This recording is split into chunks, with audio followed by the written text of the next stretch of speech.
This is Afreen Memon. साथियों, आप सभी का एक बार फिर से स्वागत है मेरे आज के इस वीडियो में। जैसा कि आप सबने थंबनेल देख ही लिया होगा कि आज का ये वीडियो है पार्ट 2।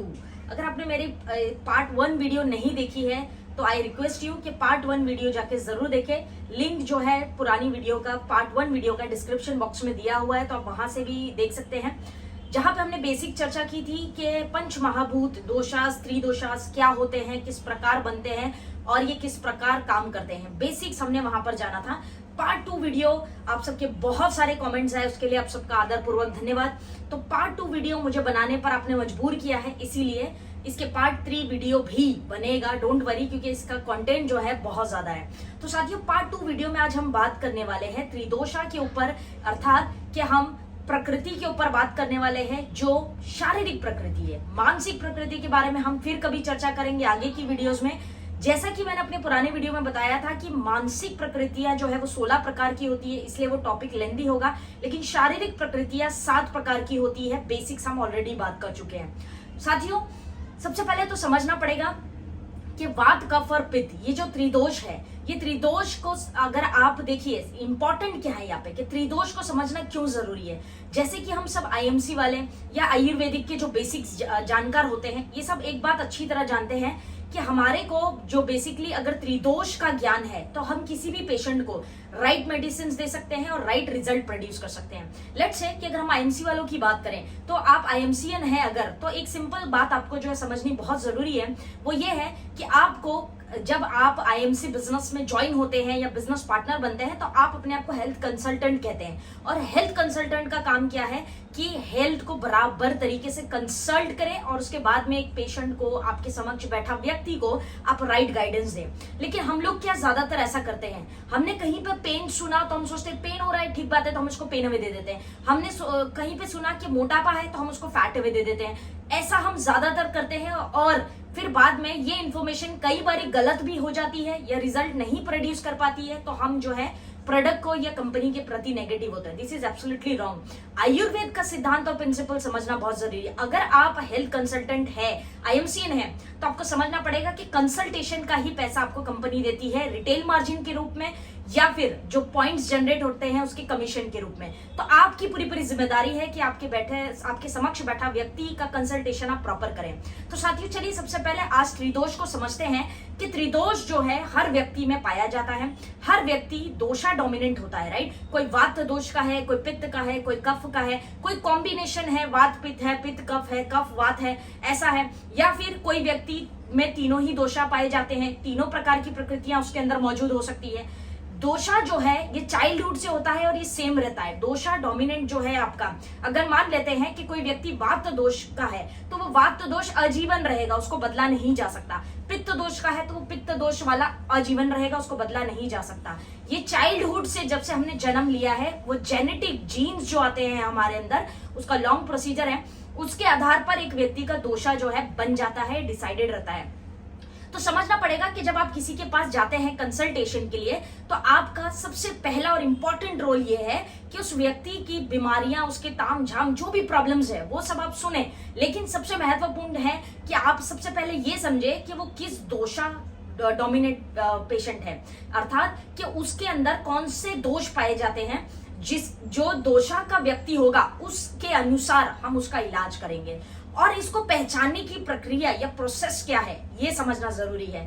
वैसे ये बहुत लेंदी प्रोसेस होता है, लेकिन कुछ क्वेश्चंस मैं आपको बताने वाले हूँ। डायरी पेन ले लीजिए, नोट डाउन कर सकते हैं, आप वीडियो को पॉज कर करके इत्मीनान से लिख सकते हैं, और लिखने के बाद आप इसका रिवीजन भी कीजिए, स्टडी भी कीजिए और फील्ड पे इसको अप्लाई भी कीजिए। फिर आप समझ पाएंगे और धीरे धीरे आप इसमें चैंपियन हो जाएंगे, राइट। तो let's get into the video friends, और स्टार्ट करते हैं। सबसे पहला दोषा के ऊपर बात करते हैं, जो है वात दोष। वात दोष का व्यक्ति आप कैसे पहचानेंगे, कौन सा व्यक्ति वात दोष डोमिनेंट कहलाता है, वो आप कैसे पहचानेंगे। तो सबसे पहले उसके क्या गुण होते हैं, क्या लक्षण, शारीरिक लक्षण क्या होते हैं उसके बॉडी के, जो ये दर्शाते हैं कि ये वात दोष का पेशेंट है। तो आप शुरू करते हैं। सबसे पहला पॉइंट यहाँ पे ये है साथियों, वात दोष के अंदर क्या पाया जाता है। पंचमहाभूत में हवा यानी कि वायु, राइट, एयर। वायु की अगर मैं बात करूं तो वायु बेसिकली क्या है साथियों, मूवमेंट वाला काम है। हवा जो होती है मूव करती रहती है, एक जगह स्थिर नहीं रहती, राइट। वो यहां से वहां से या मूव करती रहती है। तो सिंपल बात क्या समझ में आती है इससे कि जो वात दोष का पेशेंट होगा या वात डोमिनेंट रहेगा वो क्या होगा, बेसिकली उसके अंदर एक्टिवनेस बहुत ज्यादा रहेगी, वो हिलता डुलता रहेगा, वो एक्टिव रहेगा, वो लेजी काम रिलैक्स नहीं रह सकता क्योंकि वो वात डोमिनेंट है। आपके समक्ष बैठे व्यक्ति को आप थोड़ा सा ऑब्जर्व भी करें और उससे कुछ क्वेश्चंस भी करते रहे साथ साथ, तो आपको समझ में आ जाएगा कि किस डोमिनेंट का पेशेंट है, वात पित्त या कफ। तो ऑब्जर्वेशन भी यहाँ पे जो है आपको तगड़ा रखना है, स्ट्रांग रखना है। तो वात दोष वाला कैसा होगा, सबसे पहले हवा की तरह बिल्कुल मूवमेंट होगी उसकी बॉडी में, वो स्थिर नहीं बैठ सकता। अर्थात कहने का मतलब ये है कि जब वो बैठेगा या वो व्यक्ति जब आपके समक्ष बैठेगा तो वो क्या करेगा, बेसिकली या तो उसके पैर हिलते रहेंगे, या तो वो नाखून खाता रहेगा, या तो उसकी आंखें यहाँ वहां बहुत तेजी से घूमती रहेगी। अगर इस प्रकार की कोई हैबिट आपको किसी के अंदर देखने मिलती है तो आयुर्वेद मानता है कि वो वात डोमिनेंट व्यक्ति है। तो ऐसी एक्टिविटीज आप ऑब्जर्व करिए क्या किसी व्यक्ति में देखने मिलती है। दूसरा, इनका शरीर की अगर बात करें तो इनका शारीरिक स्ट्रक्चर कैसा होता है साथियों, ये बहुत ज्यादातर पतले होते हैं, ये थोड़े से वीक स्लिम काइंड में आते हैं, ज्यादातर वीक होंगे वात डोमिनेंट वाले, राइट। तो ये वीक कैटेगरी में आते हैं थोड़े से, और साथ में इनकी हड्डियां जो होती है कमजोर होती है। ये मैं आपको इसके लक्षण बता रही हूँ, इसके आधार पर आपको प्रश्न तैयार करने हैं और फिर प्रश्न तैयार करके ही किसी व्यक्ति के पास जाना और प्रश्न के उत्तर उससे लेने हैं, उसके बाद में उसको जो है प्रोडक्ट्स देने हैं, ठीक बात है। तो अब कोई वात डोमिनेंट होगा तो वो बहुत एक्टिव होगा पहले तो। दूसरा क्या होगा कि उसकी हड्डियां जो है वो कमजोर होती हैं। इनकी नींद की अगर बात करें, स्लीप की, तो वात डोमिनेंट वाले ज्यादातर जो है एक्टिव स्लीप्स होते हैं, जैसे कि सो तो रहे होते हैं लेकिन कुछ आवाज होगी तो झट से जो है ये उठ जाते हैं। ज्यादातर वात दोष वाले आंखें खुली रखकर सोते हैं, इनको साउंड स्लीप नहीं आती, थोड़ी सी भी आवाज होगी आसपास, कुछ भी खटर पटर हुआ, कुछ गिर गया तो ये फट से उठ जाते हैं। ये क्वेश्चंस आपको हेल्प कर सकते हैं वात पेशेंट को समझने के लिए, राइट। उसके बाद अगला अगर मैं बात करूं तो इनके अंदर क्या होता है, इनकी त्वचा, इनके बाल जो है ड्राइनेस बहुत देखने मिलती है। इनके नाखून के आसपास आप देखेंगे तो ड्राइनेस दिखती है। हाथ जो है इनके ठंडियों में या ऑफ सीजन में बहुत ज्यादा फटते हैं, क्रैक्स आ जाते हैं। बाल इनके ज्यादातर ड्राई होते हैं, ड्राई टेक्सचर होता है बालों का, महिला हो या पुरुष, ये सभी पे लागू होता है। तो ड्राई टेक्सचर होता है इनकी बॉडी का। इनको गर्म चीजें पसंद होती हैं, इनको ठंडी चीजें जो है नुकसान करती है, इनको पसंद नहीं है। पर्सनली इनको ठंडी बर्दाश्त नहीं होती है क्योंकि वायु अपने आप में ठंडा नेचर है उसका, प्रकृति में वो जो है ठंडी कहलाती है। तो इनका जो स्वभाव होगा, इनको गर्म चीजें पसंद आएंगी और गर्मी का मौसम ही इनको जो है सूटेबल होता है और इनको अच्छा लगता है। अगला पॉइंट अगर मैं बात करूं तो बेसिकली ये म्यूजिक लवर होते हैं, और क्योंकि ये एक्टिव ज्यादा होते हैं तो क्या होता है, कोई म्यूजिक बजेगा तो ये टेबल बजाते रहेंगे, बैंग करते रहेंगे, ऐसी कुछ एक्टिविटीज इनके अंदर होती है। बोलने में भी बहुत गति होती है, फटाफट फटाफट झल झल झल झल झल करके बोल देते हैं। कुछ लोग मुस्कुराए होंगे वीडियो देख के क्योंकि मैं भी वात डोमिनेंट हूँ, I know, but that's okay. So vata dominant वाले बहुत फास्ट बोलते हैं, बहुत क्विक बोलते हैं। इनका माइंड जो होता है ये बहुत कंटिन्यूस चलता है, बहुत रैपिडली सोचते हैं, बहुत कंटिन्यूस चलता रहता है और एक टाइम पे मल्टीपल चीजें इनके दिमाग में चल रही होती है। स्थिर माइंडसेट या माइंड कभी नहीं होता इनका। इनकी जो मनस्थिति है ये बहुत एक्टिव रहती है ऑलवेज, और थिंकिंग की आदत बहुत ज्यादा रहती है इनकी। तो ऐसी हाइपर एक्टिव पर्सनैलिटीज जो होती हैं उनको हम बेसिकली वात डोमिनेंट पेशेंट कहते हैं। दूसरा, अगर हम बात करें पित्त प्रकृति वाले कैसे होते हैं। पित्त प्रकृति हम सभी जानते हैं, पित्त यानी गर्म, क्योंकि अग्नि पाई जाती है पित्त के अंदर। तो पित्त दोष वाले बेसिकली कैसे होते हैं, पित्त दोष वाले अग्रेसिव होते हैं, इनको गुस्सा जल्दी आता है, शॉर्ट टर्म, मतलब कहते हैं ना शॉर्ट में टाइम में इनको फटाक से गुस्सा आ जाएगा। कोई बात कह दी, ऐसे क्यों कह दिया, वो क्यों कर दिया, ये क्यों कर दिया, वेरी एग्रेसिव, बिना बात सुने ये बीच में फट से बोल पड़ते हैं, फट से बोल पड़ते हैं और एग्रेसिवली किसी से भी, इनका गुस्से पे कोई कंट्रोल नहीं होता। पित्त डोमिनेंट वाले ज्यादातर ऐसे होते हैं क्योंकि अग्नि जो है इनके अंदर काफी पाई जाती है, अच्छी अग्नि होती है। इस वजह से इनका डाइजेस्टिव सिस्टम बहुत अच्छा होता है, पचन क्रिया जिसको हम कहते हैं बहुत अच्छी होती है, इनको कॉन्स्टिपेशन की समस्या कभी भी नहीं होती, बहुत रेयर केसेस में होती है।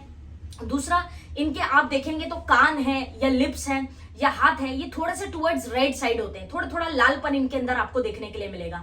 ये कान और लिप्स आप ऑब्जर्व कर सकते हैं। कुछ लोगों के लिप्स जो है नेचुरली रेडिश पिंकिश टाइप के होते हैं, जो लिप्स होते हैं, ये बेसिकली पित्त डोमिनेंट की एक निशानी है, क्योंकि वो पित्त वाले जो होते हैं उनके अंदर अग्नि होती है, उस प्रकार से इनके हाथ और इनके कान और लिप्स जो है टुवर्ड्स राइट साइड होते हैं।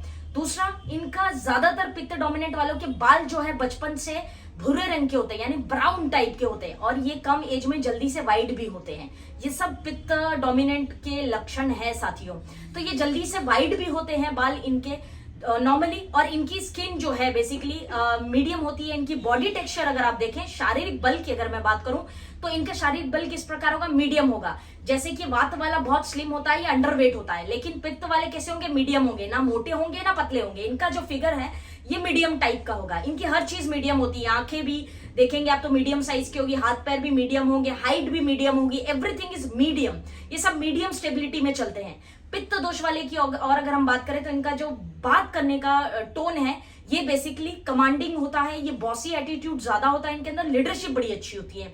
ये जो बात अपनी बोलते हैं ये बहुत अच्छे स्पीकर होते हैं। ये जो बात अपनी बोलते हैं लोगों को समझ आता है और इजीली लोग उसको एब्जॉर्व कर पाते हैं। लोग इजीली समझ पाते हैं कि कहना क्या चाह रहा है, और वेरी लाउड एंड क्लियर। ये बहुत शार्प और क्लियर बोलते हैं, और ज्यादातर ये बॉसी एटीट्यूड तरह से होते हैं। इनका जो काम होता है ये थोड़ा सा बॉसी एटीट्यूड होता है, क्योंकि लीडरशिप इनके अंदर बहुत अच्छी होती है, लीडर की तरह होते हैं। तो पित्त डोमिनेंट वाले ज्यादातर जो है इनके कुछ ऐसे लक्षण पाए जाते हैं जो आप सब अभी जानते हैं। इनकी नींद की बात करें तो नींद भी इनकी मॉडरेट होती है, स्लीप प्रॉपर होती है इनकी, ना बहुत ज्यादा सोते हैं ना बहुत कम। जैसे 4 से 5-6 घंटे सो लिए तो उनको लगता है कि बहुत सो लिया, बहुत है, बढ़िया है, स्टेबल है, फ्रेश फील करते हैं। तो हर चीज इनकी मीडियम होगी, ठीक बात है। आगे चलते हैं और बात करते हैं तीसरा दोष की, जिसका नाम है कफ दोष। कफ दोष बेसिकली इसके अंदर क्या पाया जाता है, अगर आप देखते हैं तो मिट्टी और पानी, राइट, मिट्टी और पानी का कॉम्बिनेशन। तो जब ये मिट्टी और पानी मिल जाता है तो क्या हो जाता है, कीचड़ बन जाता है, ठीक बात है, कीचड़। तो कीचड़ क्या होता है, बेसिकली हैवी होता है, और ये बेसिकली वेट में ज्यादा होता है, वजन में। तो इससे सिंपल बात समझ में आती है कि कफ दोष वाले जो पेशेंट होते हैं या जो कफ डोमिनेंट व्यक्ति है वो कैसा होगा, बेसिकली वो उसका हर चीज, वेट, बॉडी, हर चीज ज्यादा होगी। थोड़ा सा जो है पित्त और वात के कंपेयर में ये थोड़े से मोटे होते हैं, हेल्दी होते हैं, या कह सकते हो कि इनकी जो बॉडी का आप देखेंगे, इनके हिप्स है या आर्म्स है या इनका फेस है, आंखें हैं, कान हैं, ये सब बड़े बड़े ही होंगे, ज्यादातर कंपेयर टू नॉर्मल साइज से थोड़े से बड़े ही पाए जाएंगे। कफ दोष वाले इस प्रकार के होते हैं। ये बहुत कूल, काम, रिलैक्स लोग होते हैं, बहुत आराम से एकदम स्थिर होके बोलते हैं, आराम से खाते हैं, आराम से चलते हैं, बहुत ही काम लोग होते हैं। आपने ऐसे लोगों को देखा होगा ना जिनको हम कहते हैं कि लेट्स से एक एग्जांपल है कि हम कहेंगे पानी ले आओ, तो कुछ लोग होते हैं जाते फट से झट से लेके आते हैं, पानी लाके दे देते हैं। हो सकता है कि आधा ग्लास ही ले आए लेकिन ले आते हैं। ऐसे लोग वात होते हैं, वात वाले होते हैं, क्यों? क्योंकि बहुत क्विक होते हैं। पित्त वालों को आप बोलोगे तो वो जाके पानी तो ले आएगा, लेकिन उसका एटीट्यूड ऐसा होगा कि बहुत एहसान किया है बॉस, मैंने आपको पानी ला कर दिया है, क्योंकि वो लीडरशिप एटीट्यूड उनके अंदर ज्यादा होता है। भले ही वो बोलते नहीं है, मैं ये नहीं कह रहा हूँ कि वो एरोगेंट होते हैं, नॉट रियली। ये उनका ऐसा होता है कि ये लो पानी मैंने ला के दिया, something I have done for you, ऐसा एटीट्यूड होता है। लेकिन कफ वाले क्या होते हैं, थोड़ा सा सोचेंगे, अच्छा पानी चाहिए, फिर वो जाएगा, इत्मीनान से भरेगा, जब तक ग्लास पूरा भरता नहीं तब तक वेट करेगा, फिर आराम से इत्मीनान से चल के 2-3 मिनट के बाद लाके आपको पानी देगा। दैट प्रोसेस, ये तीनों में ये डिफरेंस आपको देखने के लिए मिलेगा। बहुत काम और रिलैक्स होते हैं। और मैं ये नहीं कह रहा हूं कि कोई भी पर्सनैलिटी गलत है या ये है, इस प्रकार के ही लोग पाए जाते हैं। कफ डोमिनेंट वाले की और अगर हम बात करें, नींद, ये ओवर स्लीपिंग करते हैं, इनको नींद जो है बहुत ज्यादा आती है, इस जरूरत से ज्यादा सोते हैं। कहीं भी इनको माहौल मिल जाए झट से सो जाते हैं, थोड़ा भी कहीं पे ऐसा लगेगा कि यार चिल्ड है, मौसम बढ़िया है, सो जाएंगे। तो इनका स्लीप पैटर्न बड़ा अच्छा होता है बेसिकली। उसके बाद अगर मैं बात करूं, इनकी स्किन जो है ऑयली होती है त्वचा में। ऐसे लोग जो कहते हैं कि मैं कुछ फेस पे नहीं लगाता, कुछ नहीं लगाती, लेकिन फिर भी जो है ऑयल निकल आता है फेस से, तो दैट इज बेसिकली कफ दोष कैटेगरी में वो ज्यादा आते हैं। ऑयली होती है इनके बाल, आपको हमेशा अच्छे घने भरे ही दिखेंगे, और अच्छे खिले खिले बाल जो होते हैं ज्यादातर कफ दोष वाले के होते हैं। फ्रेंड्स, इनकी बॉडी, इनके बोन्स, इनका स्ट्रक्चर हैवी होता है और स्ट्रॉन्ग होता है। ये कोई भी प्रोसेस, कोई भी क्रिया, कोई भी कार्य करते हैं तो लॉन्ग टर्म कर सकते हैं, ये जल्दी थकते नहीं है। वात वाला थोड़ा सा काम करेगा तो जल्दी थक जाता है। पित्त वाले की स्टेमिना मीडियम होती है, ना ज्यादा जल्दी थकता है ना बहुत देर तक काम कर सकता है, तो मीडियम होती है। लेकिन कफ वाले जो है लॉन्ग टर्म तक किसी भी काम को कर सकते हैं बिना थके, तो इनका पोटेंसी जो होता है ऐसा होता है। और कफ वालों में ज्यादातर आप देखेंगे वो ओबेज ही होते हैं, वेट कभी भी उनका ज्यादा ही होगा। तो फ्रेंड्स, ऐसे कुछ जो है बेसिकली लक्षण आपको ये 3 प्रकार के डिफरेंस देखने के लिए मिलता है। ये सरल मैंने आपको इंपॉर्टेंट, मोटा मोटी जो समझने के लिए काफी है, और डोमिनेंट कौन सा है वो पकड़ने के लिए इतने क्वेश्चंस काफी हैं। आई एम श्योर कि आपने इसको नोट डाउन किया होगा। यदि नहीं किया है तो वीडियो पॉज कर करके जरूर नोट डाउन करना। इसका एक प्रॉपर नोट्स बनाइए और किसी भी व्यक्ति के पास जाएं तो पहले ये क्वेश्चंस को पूछे, रूल्ड आउट करें, आपको समझ में आ जाएगा कि वात डोमिनेंट है, पित्त है या कफ है। उसी के अनुसार उसका इलाज करें, उसका ट्रीटमेंट दें। इलाज किस प्रकार होगा, वात वाले को क्या देना है, पित्त को क्या देना है, कफ को क्या देना है, ये हम अगली वीडियो में चर्चा करेंगे, क्योंकि इसको समझना, वरना वीडियो बहुत लेंदी हो जाएगा। तो इसको समझना जो है बहुत जरूरी है, और हम समझेंगे कि किस प्रकार इलाज किया जा सकता है। आप मुझे कमेंट बॉक्स में बताइए कि आप कौन सा दोषा डोमिनेंट है, वात है, पित्त है या कफ है। आप कमेंट बॉक्स में मुझे बताएं, जो मैंने प्रश्न किए हैं उसके आधार पर उत्तर दीजिए, और ईमानदारी से उत्तर देकर कमेंट बॉक्स में जरूर बताएं। साथियों, ऑल्सो जो लोग किसी के पास कंसल्टेशन के लिए जाते हैं और वहां पे इंटरनेट की स्टेबिलिटी अच्छी है, नेटवर्क अच्छा आ रहा है, तो आप ऑनलाइन गूगल के थ्रू भी जो है दोषा की क्विज, दोषा टेस्ट ऐसा आप लिख कर भी जो है पेशेंट को वेरीफाई कर सकते हैं, और फिर आपके इजीली इंटरनेट के माध्यम से भी हो सकता है। लेकिन वो कितना जेन्युइन है, उसकी एक्यूरेसी कितनी है, ये मैं नहीं कह सकती हूँ, क्योंकि मैंने कभी ऐसी प्रोसेस को यूज नहीं किया है। हाँ, उसमें कुछ क्वेश्चंस होते हैं जिससे पता लग जाता है कि पेशेंट का जो कौन सा डोमिनेंट है, वो कौन सा प्रकृति टाइप का है, वो जरूर पता लग जाता है, लेकिन वो कितना सही है ये मुझे नहीं पता। लेकिन आप एक लमसम आइडिया लेने के लिए रफली भी उस प्रोसेस को भी कर सकते हैं। गूगल पे सर्च करिएगा कि दोषा क्विज या फिर दोषा टेस्ट, तो आप वो भी कर सकते हैं अगर इंटरनेट अच्छा है आपकी जगह पे। नहीं है तो इन प्रश्नों को आप तैयार करके ले जा सकते हैं। उसके अलावा साथियों, अगर जो डिजीज रिलेटेड है कि हम कौन से प्रकृति वाले को किस प्रकार इलाज करें, ये वीडियो अगर आप चाहते हैं कि मैं 3rd पार्ट में बनाऊं, तो कमेंट बॉक्स में पार्ट 3 वीडियो जरूर लिखना। सिर्फ इतना लिख दीजिएगा, पार्ट 3 वीडियो, तो मैं डेफिनेटली जो है पार्ट 3 वीडियो आईएमसी के प्रोडक्ट्स के साथ कैसे कॉम्बिनेशन दे सकते हैं वो भी मैं बनाऊंगी।